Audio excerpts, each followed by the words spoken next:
राज्यसभा की रेस को लेकर अब कांग्रेस में पेच फंसता हुआ नजर आ रहा है। यह मैं क्यों कह रहा हूं? क्योंकि कहते हैं ना, एक अनार और कई बीमार। अब वही राज्यसभा की रेस को लेकर कांग्रेस पार्टी में होता हुआ दिखाई दे रहा है। कांग्रेस पार्टी के पास राज्यसभा मध्य प्रदेश की एक सीट खाली है, जो दिग्विजय सिंह की सीट खाली हुई है। और दिग्विजय सिंह की सीट खाली होने के बाद यह चर्चा लगभग तेज हो चुकी थी कि उस सीट से अब राज्यसभा के लिए कमलनाथ को भेजा जाएगा। लेकिन जैसे कि यह चर्चा तेज हुई, वैसे कि दिग्विजय सिंह गुट के कई विधायक सामने आए और कहने लगे कि राज्यसभा में एक बार फिर दिग्विजय सिंह को भेजा जाना चाहिए। अब यही कारण है कि पेच फंसता हुआ नजर आ रहा है कि आखिर भेजा किसे जाए। प्रदेश कांग्रेस के अध्यक्ष हों जीतू पटवारी जी, उमंग सिंगार जी, प्रभारी चौधरी जी, कमलनाथ जी, दिग्विजय सिंह जी और एआईसीसी के नेता, ये सब मिलके प्रॉपर टाइम पे सही कैंडिडेट होंगे। और मोस्टली जो लग रहा है कि कोई वरिष्ठ नेता दिग्विजय सिंह जी जाएंगे, जो परिस्थितियाँ हैं। कांग्रेस के वरिष्ठ नेता और पूर्व मंत्री पीसी शर्मा दिग्विजय सिंह का नाम राज्यसभा में जाने के लिए आगे बढ़ा रहे हैं। मीडिया ने पीसी शर्मा से सवाल किया कि इस बार कांग्रेस अपनी एक सीट पर किसे राज्यसभा भेजेगी, तो पीसी शर्मा ने एक ही नाम बताया और वो था दिग्विजय सिंह का। अब ये भी जान लीजिए कि खुद दिग्विजय सिंह राज्यसभा जाने से इनकार कर चुके हैं। तो मेरे हाथ में नहीं है, इतना जरूर मैं कह दूं कि मैं अपनी सीट खाली कर रहा हूं। तो मेरे हाथ में नहीं है, इतना जरूर मैं कह दूं कि मैं अपनी सीट खाली कर रहा हूं। दरअसल मध्य प्रदेश में 29 जून को राज्यसभा की 3 सीटें खाली होने वाली है। जो 3 सीटें खाली होने वाली है, उनमें सुमेर सिंह सोलंकी और जॉर्ज कुरियन 2 बीजेपी से राज्यसभा सांसद हैं और एक कांग्रेस से दिग्विजय सिंह की सीट है। यानी कांग्रेस के पास केवल एक सीट है। सूत्रों की माने तो इस एक सीट पर कमलनाथ का नाम लगभग तय माना जा रहा था, लेकिन अब दिग्विजय सिंह का नाम सामने आने के बाद कांग्रेस खुद आपस में ही उलझी नजर आती है। और उलझन ऐसी कि कांग्रेस को इसकी बड़ी कीमत चुकानी पड़ सकती है। वो आखिर क्यों, चलिए जान लेते हैं। हर सीट के लिए 58 वोट जरूरी है और कांग्रेस के 3 विधायकों को हटा दिया जाए तो कांग्रेस के पास केवल 62 वोट हैं।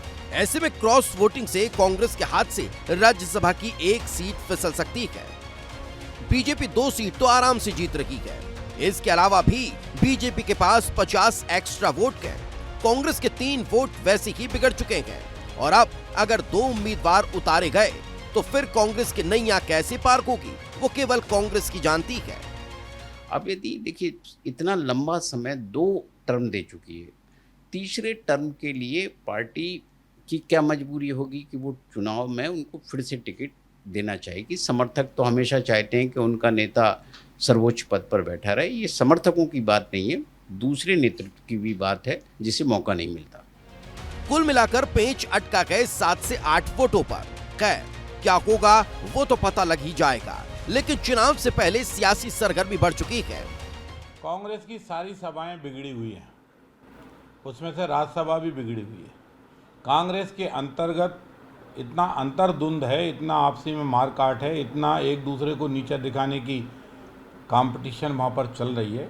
इसलिए इस समय कांग्रेस का हम यही कह सकते हैं भारतीय जनता पार्टी की ओर से कि जैसी कांग्रेस चल रही है, परमात्मा जितनी दिनों और चलाए ऐसे ही चलाए। लेकिन ये बात तय है कि पहली मीटिंग में राज्यसभा के उम्मीदवार का नाम हम सबसे पहले जाहिर करेंगे। हमारे यहाँ कहीं कोई राज्यसभा को लेकर के विवाद नहीं है। एक नाम तय हो जाएगा। केंद्रीय नेतृत्व की हरी झंडी मिलने के बाद मध्य प्रदेश कांग्रेस का नेतृत्व उनसे मिलेगा और बैठ करके नाम तय हो जाएगा। फिलहाल कांग्रेस की राज्यसभा की एकमात्र सीट पर सस्पेंस लगातार गहराता जा रहा है। एक तरफ कमलनाथ का नाम चर्चा में है तो दूसरी तरफ पीसी शर्मा ने दिग्विजय सिंह के नाम की पैरवी कर नई बहस को जन्म दे दिया है। लेकिन असली चुनौती नाम तय करने से ज्यादा वोटों का गणित संभालने की है, क्योंकि जरा सी क्रॉस वोटिंग कांग्रेस का पूरा खेल बिगाड़ सकती है। दिग्विजय सिंह भले ही राज्यसभा नहीं जा रहे, लेकिन उनके समर्थक जबरन उन्हें भेजना चाहते हैं।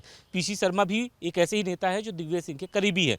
अब देखना दिलचस्प रहेगा कि इसमें दावेदारी करने वाले सज्जन सिंह वर्मा का नंबर लगता है या किनारे बैठे और फ्रंट लाइन में नजर आने वाले कमलनाथ राज्यसभा जाते हैं, क्योंकि जरूरत भी कमलनाथ जैसे अनुभवी नेता की है। कैमरामैन वीरेंद्र नागर के साथ विवेक पांडे, विस्तार न्यूज़ भोपाल।